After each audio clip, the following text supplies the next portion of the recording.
বাংলাদেশের শিক্ষা ব্যবস্থাকে ঘিরে দীর্ঘদিন ধরেই বিভিন্ন অভিযোগ সামনে আসছে। বিশেষ করে শিক্ষক ও শিক্ষা প্রতিষ্ঠানের কর্মচারীরা নানা প্রশাসনিক জটিলতা এবং হয়রানির শিকার হচ্ছেন বলে অভিযোগ রয়েছে। সম্প্রতি এই বিষয়টি নিয়ে গুরুত্বপূর্ণ মন্তব্য করেছেন দেশের শিক্ষামন্ত্রী এএনএম এহসানুল হক মিলন।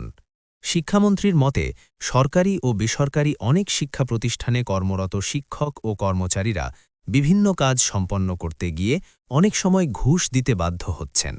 এই সমস্যাটি নতুন নয়, বরং দীর্ঘদিন ধরে গড়ে ওঠা কিছু অসাধু সিন্ডিকেটের কারণে এই পরিস্থিতি তৈরি হয়েছে।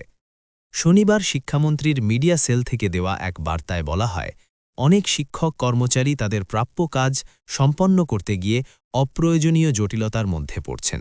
কিছু অসাধু ব্যক্তি এই জটিলতার সুযোগ নিয়ে ঘুষ আদায়ের মতো অনৈতিক কর্মকাণ্ড চালিয়ে যাচ্ছে। শিক্ষামন্ত্রী জানান, শিক্ষকদের ওপর অপ্রয়োজনীয় চাপ সৃষ্টি করা কোনোভাবেই গ্রহণযোগ্য নয়। শিক্ষা মন্ত্রণালয় এই বিষয়টি গুরুত্বের সঙ্গে বিবেচনা করছে এবং এসব সমস্যা সমাধানের জন্য প্রয়োজনীয় পদক্ষেপ নেবার পরিকল্পনা করছে।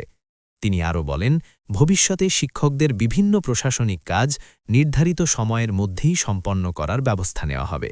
এতে করে শিক্ষক ও কর্মচারীদের অযথা হয়রানি কমবে এবং অনিয়মের সুযোগও কমে আসবে। শিক্ষা সংশ্লিষ্ট অনেকেই মনে করছেন, যদি এই উদ্যোগ বাস্তবে কার্যকর হয় তাহলে শিক্ষা খাতে দীর্ঘদিনের একটি বড় সমস্যা সমাধান হতে পারে।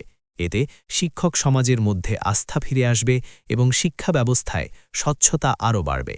তবে এখন সবার দৃষ্টি রয়েছে সরকারের এই উদ্যোগের বাস্তবায়নের দিকে, কারণ বাস্তবে কার্যকর পদক্ষেপ নেওয়া হলে তবেই শিক্ষক কর্মচারীদের দীর্ঘদিনের ভোগান্তি কমতে পারে।